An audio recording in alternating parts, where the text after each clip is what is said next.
This episode is sponsored by JDAQA Software Testing, your scalable solution for manual, automated, security, and performance testing. Check us out at jdaqa.com. And with that, let's get on with the show.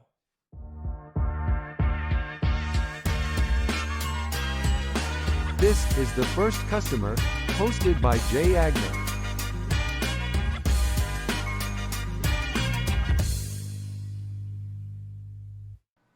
Hi, everyone. Welcome to the First Customer Podcast. My name is Jay Agner. Today, I'm lucky enough to be joined by Brandon Barnum, CEO of HOA.com. He's closed $500 million in mortgages, which I saw was pretty cool. He's author of Raving, Referrals. He's got a bunch of books out and coming out.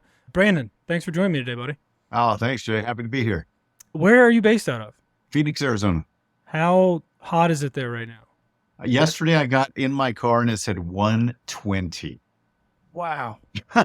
It's a dry heat. The dry heat, I knew it was coming. Yeah. Does the dry heat matter at 120? You know, anything above 100 is hot. Let's just be real. So 120 is pretty hot. It's like going in a sauna, honestly, but I love going in the sauna. It feels fantastic. I'm actually cold. I went to dinner 2 nights ago. We're in a restaurant. The AC was on, and I'm like, I got to go get my freaking jacket because it's freezing in here. You're getting acclimated. All right. Well, tell me where you grew up, and did that have any kind of bearing on your entrepreneurial journey? I've seen you founded a bunch of things. You're CEO of a bunch of things. What impact did that have along the way? You know, I grew up poor, and that's the reality is I was money hungry. I grew up, my mom decided after she divorced my dad when I was 4 that she was a hippie lesbian back in the 70s, and money never really mattered to her. So, we lived on food stamps, and I got free lunch and, the WIC program and all that stuff. So I grew up not really having much money in my life, and I was always drawn to it. Like, my hero growing up was Alex P. Keaton on Family Ties. And you're probably too young to even know. No, I know. All right, cool. So, budding entrepreneur and a guy that different in his family because he was out there to make money and make a difference. So anyway, I've just always been that way. And I honestly went to school, Portland State University, found out in college you don't have to be married to have a kid. And at the age of 22, I had my first son, Sebastian. And at the age of 24, I had full custody and I was a single dad. So at that point, I was only making 20 grand a year working as a marketing director for an estate planning law firm. And I knew I had to make a change because I started bouncing my mortgage checks. I had already bought a house, but couldn't afford to pay that and daycare. And so I made a change, got in the mortgage business. And with 18 months, I found a mentor that taught me the art and science of Raving Referrals. And in 18 months, I took my income 10x from 20,000 a year to 200,000 a year. And so now that's what I'm on a mission to teach is how to do that for your business. We have a very similar origin story. I had a kid in college at 19 in full custody by the time he was around 3 or 4 years old. So, a little bit of a common thread there, and it's people always ask, well, how do you do it? And I think what I gathered out of what you just said is there's no options, right? You just have to do it. One day at a time is how you do it, man. You do the best you can one day at a time. That's it. Well, love that story. So what was the first business you actually tried to start? It's funny you asked that. My really first business was in the mortgage space. So I started out as a residential mortgage loan officer for a bank. I quickly realized I wanted to work for a brokerage so that I wasn't constrained by that bank's programs and rates and fees. And so I found somebody to go work for. And so I had full options. And then I had somebody approach me and said, hey, man, you're crushing it. Let's go start a company together. If you open it, I'll run it. And so we started Integrity Lending back in 2002. Okay. And just to kind of tie back, and this is something new that I'm going to start trying, is throwing out some concepts and just seeing what you think. The great Elsa Kramer has a podcast I was on. She has a deck of cards, and she has just words on it. She writes, and then during the show, she asks you questions. But I am curious, what does money mean to you today? Money means freedom. The reality is you can do a lot when you have money, and you can't do as much when you don't. So to me, it's not only the freedom of time, but energy, like spiritually in your soul. It just feels different when you have abundance in your life and financial flow. When you don't have money, you're stressed out, worried, and things don't go so well. So to me, money is freedom. And how have you bought your time back over the course of your career? Well, I've been self-employed really for 27 years, so I own my time. Nobody tells me what to do. I don't do anything I don't want to do. and I haven't for a long time. Over that 27 years, there was one time where I accepted a CEO role for another company, and I built out their AI and their API about 4 years ago because I believed in the product and I wanted to take it around the world. But with the exception of that 10 months, that was really tough working for somebody else that was second guessing every decision I was making. I'm like, no, man, I need to go be my own boss again. So I own my time. Nobody tells me what to do except for my wife, of course. But Yes, with the of course, exception of that, of course. doesn't tell And me. She just invites me to explore other options. that's a great way to put it, and I think my wife would fully agree with that. She doesn't own anything; she just makes very pointed suggestions. There you go. Um, so, Or observations, right? observations is probably even a better way to put it. There's no insinuations there, so yes, just observations. Wait, I Uh, think she's leading the witness, but that's okay, Jay. yeah, look, we'll get ourselves in trouble here. Do you use assistants? Do you use anybody to kind of help organize your day and your time? Yeah, I mean, I got 25 people on the team at HOA.com. So again, part of the reason I don't do what I don't want to do is because I got people that'll do what I don't want to do. So yes, I've got virtual assistants over in the Philippines. I've got a designer in Sri Lanka. I've got people here in the US that honestly, I've got somebody that books my podcast appearances. I do 3 to 5 of these a week, and I've got somebody else that handles all the logistics. So I get to show up and share and do what I love doing best, which is kind of evangelizing and inspiring and helping people to see another way to live life and hopefully a better way. So I love I've that. got a lot of people to help. I love that. Thankfully. I'm a huge delegation evangelist. It's who, not how. I teach this to entrepreneurs all the time. So often as entrepreneurs, we think we've got to do everything. And so we're thinking, how do I get this done?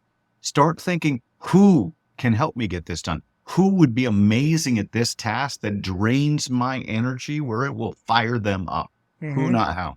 I love that. How did you start to identify the right people to take things off your plate? Part of it is I use a personality system called Bank Code. I mean, this really has made a huge difference to my life. And the book that it comes from is Why They Buy. I told you I was a CEO of a tech company. This is the company. I helped them start Codebreaker Technologies. And it's a personality system, DISC or Myers-Briggs or any of the others. But the beauty is it works in the real world because for each of the codes, there's actually cards. And so I carry these cards with me when I do an event and I just say, hey, you want to see a magic trick? And then I hand the person the cards. I ask them to sort them in order of what's most like them to least like them, because it'll help me serve them better and save us both time.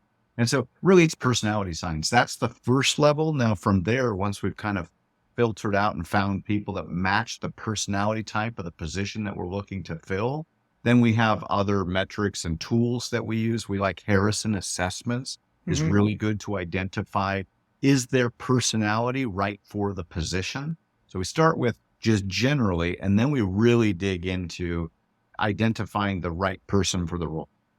Love that. You said it took you 10 years to write your first book. Tell me a little more about that. Why did it take you 10 years? Yeah, well, it started off, back in 2012, I was running a company called trustedteam.com. And basically we had a platform to help you build your referral partnerships. The left side of your profile was like LinkedIn and the right side was your trusted team. So from the mortgage business, I had my realtors, insurance agent, financial advisors, and all the home service pros, right? So I was running that company. I started to write Raving Referrals really to help the people that were in the network. But writing is tough. Unless you're a gifted writer, it took me a long time. So I started to write the book. I wrote sort of white papers that ended up as being chapters or, different blogs. And I had somebody I was going to co-author it with, and then that kind of buttered out. And so I put the book on the shelf for a number of years until this thing called COVID rolled around. And we had started HOA.com. And I'm like, I need to give these people the blueprint of how they built their business by referral. And so we actually created a little booklet too called the Referral Partner Blueprint that we give our people just so they can carry it with them and know what to do and what to say. But it was really the realization that our people need this, and I have the responsibility to take what's here, that's what's changed my life, and empower as many people as possible. So it took 10 years, but we finally got it done. And what's your perspective on that being a marketing tool as well for just your personal brand and for your business and everything else? I mean, that's Huge. obviously helping people is a big part of it, and I feel like people oversell that part a little bit. I want to talk about what has it done for you? Like, what is that? People are out there thinking, I want to write a book. Like, what has that done for you? And what were you trying to have that do for you? It's massive. So last night we launched this Christian Business Alliance, which is like a and I had Mark Victor Hansen, the author of Chicken Soup for the Soul, was our keynote speaker. Now, Mark sold over 500 million books. Mm-hmm. Who knows a thing or two about selling books. He's Sure. been my mentor for 19 years, and he taught me, don't write a book, build a brand. But I'll tell you, the book is a brochure for your business. And depending on what your business is, it elevates your authority so people see you differently. When you are an author, especially a best-selling author, they'll just treat you different. It's a status thing, right? And if you're trying to elevate yourself and separate yourself from the competition, one of the best ways to do it is with a book. Now, years ago, I got written about in this book called Cracking the Millionaire Code. So long before I was an author, Mark wrote about me in this book. And I used to give this book to prospects and clients, and I would put my business card on page, 42 here, right? And so I would give them the book with my business card on that page and say, here, I'd love to give you this gift. And inevitably, they would see that profile. So again, it would boost the credibility. Now, since writing my own book, what it does is now I get hired to speak.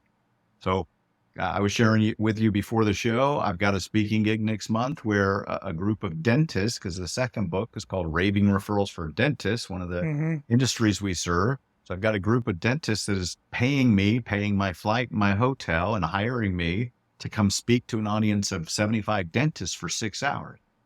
Now, all of those dentists are going to be prospects for HOA.com. So I'm getting paid to present to an audience of my perfect prospects, or what you say, the IDC. I think that's ideal client profile. Is that what you're using? Yeah. ICP. So it's exactly that. When you have a book, it elevates your status. I get paid to speak or asked to speak, and I'm happy to do that because when you can speak in front of your perfect prospects, and at position like this, there's nothing like it. I'm in the software testing space, right? That's an interesting space to be in. It's not overly crowded in the American kind of footprint. That's very big in Ukraine and India and a bunch of other places. Sure. So I would love to do kind of that same path. And I'm further back on the journey than you are. So I may have to pick your brain on some of just how to package that in a way that makes sense for an audience going forward, but we won't take everybody's time for that. But here, let me just give you one quick thing, Jay. Yeah. I'd say, look, if you want to write a book, start with a blog. If you think about a table of contents, if you had 12 chapters, for example, each of those chapters is in essence a blog, right? Well, if you just chunk it down into one at a time and just have your overall vision for what it's going to look like when it's done, what is the message that you want to bring to the market? What are the points of wisdom that, if somebody could pull out from you, the key messages, the expertise is going to make the biggest difference for your audience and attract people to you. What are those 10, 12 points? Write a blog for each of them. I mean, dude, nowadays you can kind of cheat. There's ChatGPT and other AI tools that you can have it start. And so instead of a blank page, but the other thing that I teach people to do is instead of write it, speak it, right? Do it like a webinar. If you were going to outline it, so you've got your 12 points, for example, one for each of the chapters, then within that chapter, maybe you've got 3 main points that you want to teach. We'll put on a webinar or you record it, transcribe it, then have that edited down into each chapter. It can be a lot easier than the way I did it, but unfortunately I learned that after the fact. Well, now you can teach people how to do it the right way. So I love that. So what were some of the things that held you back initially from starting HOA.com? It seems like if you look at the site, and I encourage people to go do that, it's a great site in general. It's very clean. It's very tight. It's got, the messaging is great. It's got the tech looks solid. What were some of the things that held you back initially from kicking that off? This is my 10th platform that I've built over 27 years. So I've been doing tech for a while. So thank you for the compliment. I appreciate that, especially coming from an expert like you in the software space.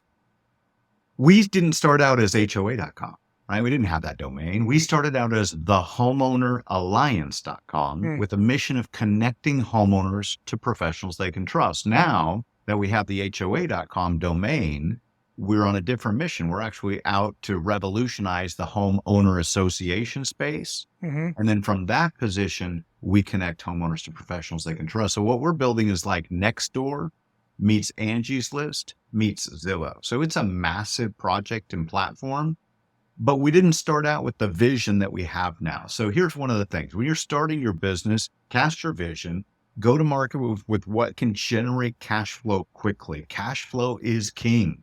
Test your product, test your service, find out if there's a market fit where people are willing to pay for your idea. And then, that MVP as well as anybody, right? You got to get that minimal viable product out in the market. Test what you've got. Get some early adapters, what we call first followers that say, hey, this is cool, or man, this thing sucks. Okay, well, what would make it better? Ask people, how would you rate this? How important is this to your business? Scale of 1 to 10. Oh, this is an 8. What would make it a 10? You've got to get that market feedback so that you refine the product, because the vision doesn't happen overnight. Like, we started this company 4 years ago, and I feel like just in the last 6 months, we really know who we want to be when we grow up. But that took time. And it took a lot of conversation and investment, not only in the tech, but the marketing, the positioning, the market research. So get in the game, because if you don't get started, you'll never get going. Market research is such an interesting thing because it's so integral, but it seems so far away sometimes. How do you suggest people do those things you just said? How do you start to test the waters in very, concrete ways? Like, how do you find those people? How do you ask those questions? And I mean, because even for products that I want to spin up, there's other, that is always, and eventually you figure it out. But from your experience, how do you break that down and start to go, all right, market research is like this $100 billion industry. Right. I don't need to go buy something that's going to cost me millions of dollars. How do I go out and do my own market research for this thing I want to start? It's funny, Jay. It's a great question, man. I've started 2 technology companies with nothing more than a PowerPoint. In fact, one of them, I had an idea and I said, okay, I'm going to put this idea in a presentation form, and then I'm going to go talk to some people in the industry that I'm looking to pay me and see what the response is. And I had this one company called Divorce Shield, right? And I really came on board to help the guy that had created the concept. And he had created kind of an ebook for people that were going through divorce, right? Because there's no resource of when you go through divorce. Now you got Google and you can ask for a guide and all that. But back then there wasn't. And so what I did is I went to a real estate broker, an owner of a real estate brokerage.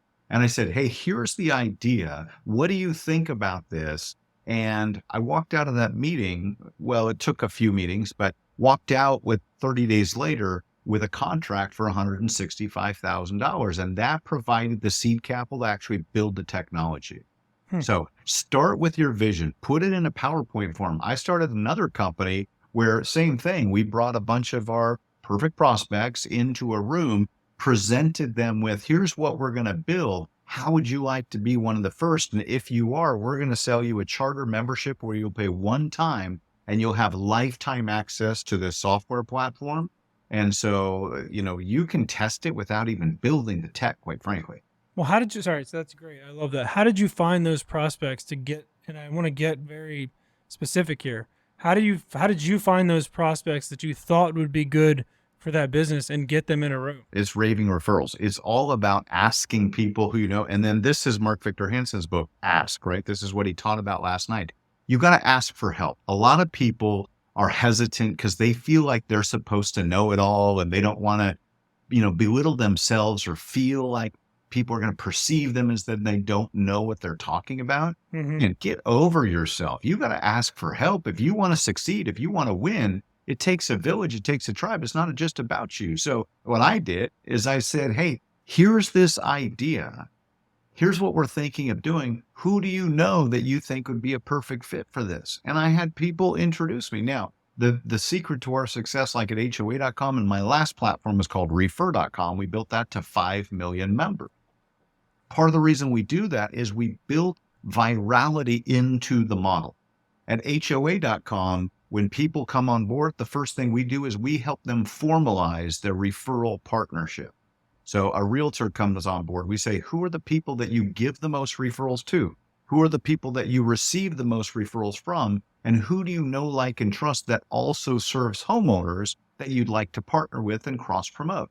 They give us a list of 10, 20, 50 names, and then we invite those people to join them as on their trusted team and be part of the platform, right? So we've actually built virality and a referral engine into the software and really the overall business strategy. Mm-hmm. Go ask and find people that know the people that you want. Put them in a room. You can do it on social media these days. I mean, I'm telling you stories from before Facebook really was a big thing, but nowadays you can put out a call to action. You can do a meetup and say, hey, we're going to have this meeting on this date. Here's what we're going to talk about. Post it in some groups on social media. And again, ask for help. Find people that are influencers.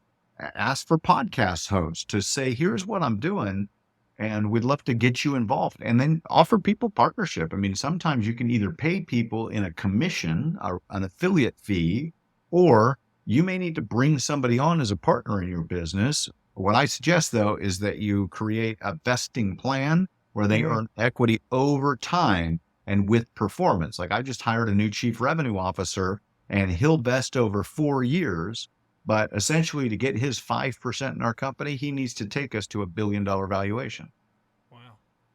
So much actionable advice in there. I love that. How do you use, so social media is a mess, right? It is just a tangled web of just good, bad, awesome, terrible, just everything.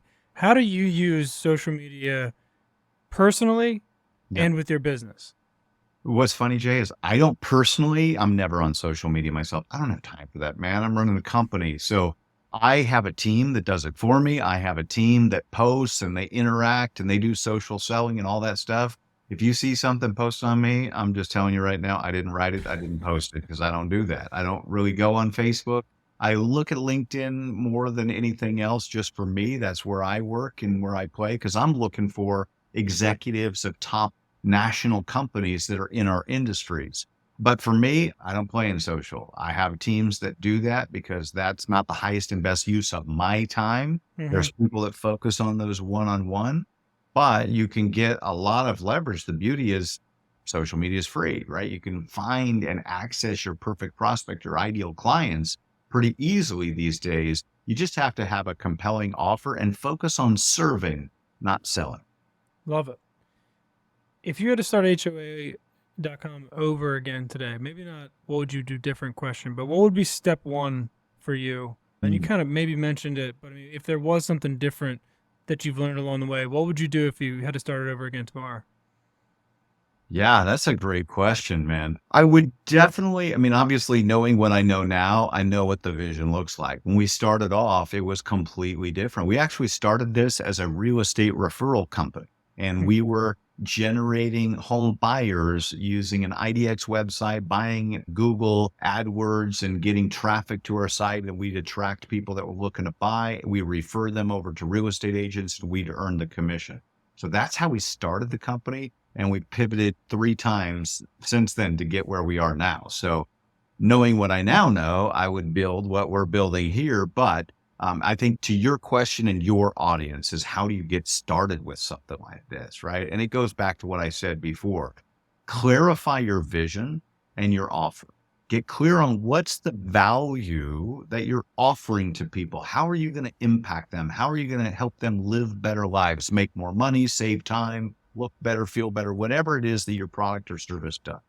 Get crystal clear on that and then ask for help. Maybe you say, hey, I've got this idea and I'm looking for some counsel, looking for some advice, and I wonder if I could run it by you and see what you think. When you approach even your ideal client profile and you say, hey, don't go to them trying to sell them. Say, hey, I'd love to run this by you and see what you think. And if you may know somebody that might be a fit, don't target them. But if they are a fit and they love what you do, they're going to say at the end of that presentation, I'm going to introduce you to Charlie and to Cindy, but I'd love to do this too, right? So start there. Get clear on your vision, your offer, the impact, and then share it with people. Ask them for advice. And through that process, you're going to pick up prospects and clients. How do you do that without scaring people off thinking you're pitching at them? He's getting pitched at 1,000,000 times a day today. You got to start with people you know. Yeah. No, I don't do anything cold. Yeah. That's just me. Like, my success is all relationships. And this is something I think the younger generations are missing these days, right? I've got people that I've been in business with now for 20 years. And at first, it was tough building those relationships. As soon as I get off of this call, I've got like 100 people that I need to reach out to that were at my event last night, thank them for coming, and essentially invest in those relationships. But relationships with influencers, I focus on people that have influence. Maybe like I had a woman from Colorado Springs. She's a big social media influencer. She's got 80,000 followers. She flew down just for yesterday, right? So I've already texted her this morning and I'm setting up next steps with her. So be intentional about who you're investing time with. But if you don't know, start with the people you know. And if you don't know who you want to know, then ask the people that you know who they know. Right. I like that. If you go cold, people have their guard up. Here's the thing about referrals is 90% of people say they trust recommendations from people they know. The trust factor is higher. If in B2B sales, 83% of B2B sales start with a referral. It's hard to make a B2B sale if you don't have a champion, an advocate that's saying, oh man, you got to meet Jay. He's amazing. He's going to take care of you. He's going to create a custom solution that's going to fit for you, right? Expert in the field, great guy. You're going to love it. Now, when I get introduced to Jay, I'm like, okay, Jay, I heard good things about you, right? So the trust factor is higher from the get-go. Yep. If you're cold marketing, reaching out to strangers that you don't know, man, that's a tough task and that's a long slog. So I don't work that way. I ask people I know who they know and they open the doors and it's just awesome. I love it. All right, let's switch gears a little bit. You have a million things going on. We all want to be around for as long as possible. Yeah, what are 3 health tips that you're doing or striving to do to keep yourself tuned up as long as possible? Yeah, so keto is good. I don't do it all the time, but anytime I see the scale that's going the wrong way, I go back to keto and focus on, you know, I learned it as Atkins years before, but cutting the carbs, that's a huge one. Sugar is what I love, quite frankly. Like I could just have a sugar diet and I'd be a happy man.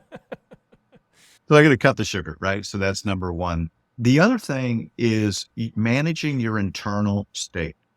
I think so much of our physical being is tied to our spiritual being. Okay. So for me, I mean, I'm in prayer and meditation. I wake up every morning. I lay in bed in a state of gratitude, being thankful for all of the amazing gifts that I've been given and thankful that I get to play another day, quite frankly. Right. So staying in gratitude, I listen to vibrational frequencies. I'm a Christian, so I listen to a ton of praise and worship music. You know, just connecting to God helps me feel good inside, and maintaining that emotional state reduces stress. I choose faith over fear, and that is a massive benefit to my overall physical state. And then drinking lots of water is huge too. Wow. All right. Mystery question. All right. Non-business related. Okay. If you could do anything on earth and you knew you couldn't fail, what would it be? Fly. Oh, beautiful. Now, like just a Neo state, like, right? See, all right. That's so funny you said that because somebody else said that, and it was the first time I'd ever heard it. So you're the second person who said fly with just your arms. So that's a great one. Go ahead. That's a great. I was gonna say that's a great one. That's one of my favorites.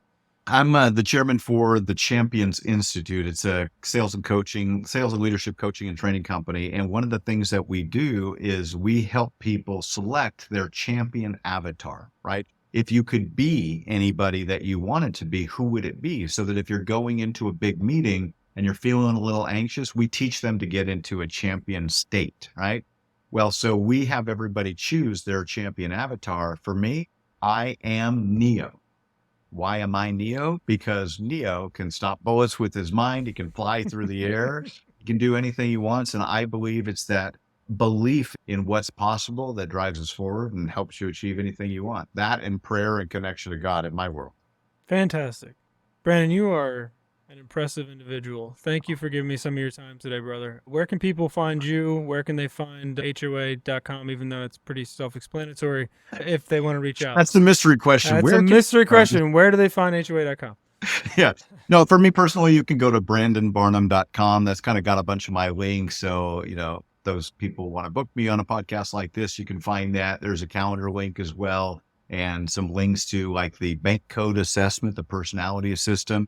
People can take their bank code exam for free. It's a quiz. It takes about 90 seconds and they get a report with who they are, which is fascinating. You can also take the referral score quiz. This is something I recommend. It takes less than 2 minutes. You rate yourself on the top 10 referral best practices, and instantly you'll know where the gaps are. So just go to brandonbarnum.com and you'll find all that stuff. All right. Love it. Well, I hope you stay cool out there and you don't fry this summer. I mean, we're only in July, man. It's 120. I don't know what August holds for us, but you've been awesome, Brandon. Thank you for being on, brother. Have a good rest of your week, all right? My pleasure, Jay. Thanks for having me. Thanks, man.